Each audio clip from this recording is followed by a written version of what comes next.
Je rappelle que les parents sont quand même détenteurs de l'autorité parentale, qui connaissent leurs enfants, qui savent que chaque enfant a une sensibilité différente, a une puberté qui arrive à un âge différent, a une sexualité qui commence à un âge différent, qu'il a une religion qui peut être différente, et que donc c'est le parent qui progressivement va expliquer les choses à l'enfant en sachant que cet enfant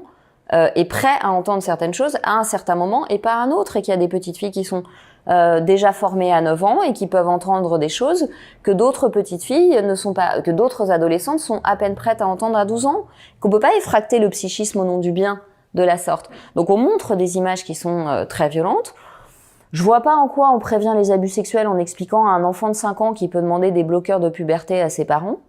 Je ne vois pas le rapport avec la choucroute. Mais tout ça suit en fait l'agenda de l'OMS,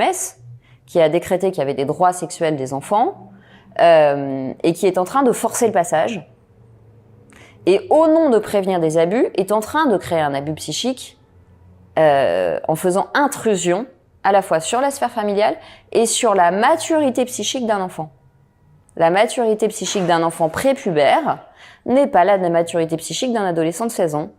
qui n'est pas la maturité psychique d'un adulte de 25 ans. Voilà. Et donc on est en train de nier des connaissances qu'on a depuis des décennies sur le développement cérébral de l'enfant, évidemment au nom du bien. Et c'est évidemment extrêmement dangereux parce que ce sont des enfants qui, une fois qu'ils auront été effractés, donc excités au mauvais sens du terme, seront complètement perdus